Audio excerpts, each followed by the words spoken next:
Another part of the ordinance would create a 1,000-foot buffer around schools where tobacco can't be sold. So what that means for schools like Gainesville High School is this. The gas station, less than 500 feet away from the school, would no longer be able to sell tobacco products. While this ambulance may look plain and bare right now, it will soon be covered with armored plating to make it safer for first responders.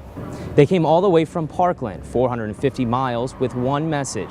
They want change in our gun laws, and they want it now. I spoke with some of these students today who say they won't settle for anything less. Detectives are calling this a bizarre case involving an alleged out-of-body experience.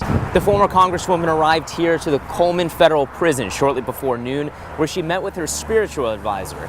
He told us afterwards that the last thing she wanted to do was to pray. While multiple bills have been filed this legislative session that involve access to guns, all eyes are now on the leaders here at the state's capital to get something passed that will keep students safe. He's being held in the Marion County Jail on no bond.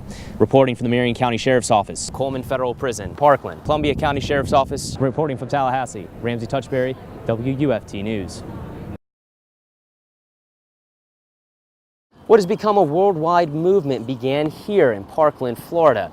Today's March for Our Lives brought out thousands of students and supporters who say they won't stop until action is taken. Vote them out! Vote them out! Students made their message crystal clear. If our current legislative officials will not work towards gun safety measures that we, their people, support, then we will elect new representatives who will. And shared their stories of that horrific day. On the 14th of February, I was shot in the knee in my 4th period classroom. My classmates and I lay helplessly on the floor, hearing and feeling rapid gunfire. Across the country from Washington, we march, we fight, we roar. To Gainesville, even across the globe in Australia and Israel. Parkland students created a worldwide event. More than 800 March for Our Lives took place Saturday in the U.S. An estimated 20,000 people came to march here in Parkland. They started with speeches in Pine Trails Park, just a few miles away from Marjory Stoneman Douglas High School. Children's safety is more important than guns. An emotional Max Schachter took the stage, whose 14-year-old son Alex was one of the 17 killed on the Valentine's Day shooting.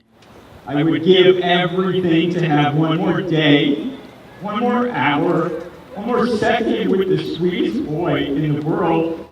And tribute songs were played to honor those victims. Fighting their demons, we can defeat them one by one love. We are the world. Students then began the 2-mile march to Stoneman Douglas, followed by a sea of supporters. Vote them out! I think that's important to the Congress see that we're doing something about it, that we care about it and we want change. Once at Stoneman Douglas, silence to pay their respects. Then the 2-mile trek back to where they began. It was emotional. We were all marching. I was standing behind the banner. We're all starting chants, getting everyone else involved so people can become a part of this movement. Enough is enough! Enough is enough! Enough is enough! Enough is enough! Those students who began this movement say the end of the march is where their journey begins. Reporting from Parkland, Ramsey Touchberry, WUFT News.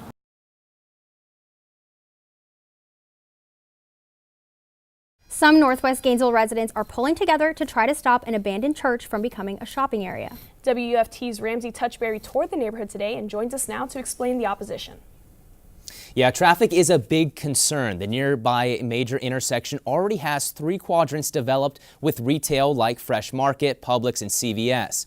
The only quiet corner is the old Episcopal Church, which backs onto a neighborhood called Suburban Heights.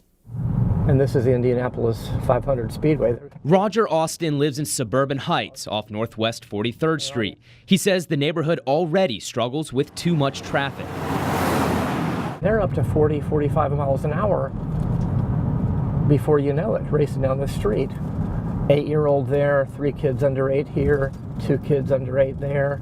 And now his concerns are growing. Nearby at the corner of 43rd Street and 23rd Ave sits an abandoned church, which engineering consulting company CHW wants to replace with a shopping center. The development would take all of the church property, along with some of the conservation area that backs up directly to homes. This is my backyard. This is where my kids play. If there's, traffic and the noise and just takes away from, your experience in your own backyard for something that we don't need. Neighbors are speaking out to save the St. Michael's Episcopal Church location from development. I was hoping for maybe 200 signatures, but I'm up to, as you can see, 1,236 signatures in opposition. The City Plan Board will discuss Thursday evening whether to recommend a zoning change that would allow more retail to come in. I have to protect neighborhoods. If they vote to rezone it, it'll come before the commission, and at that point I will vote no, and I will encourage my colleagues to vote no. That conservation lands that are wild spaces, they're planning to turn that into a parking lot and a drive-through? No. We don't need another strip mall. That's the last thing we need. We reached out to CHW about their plans, but were unable to get a comment today. Gainesville Vineyard Church has also expressed interest in buying and using the church.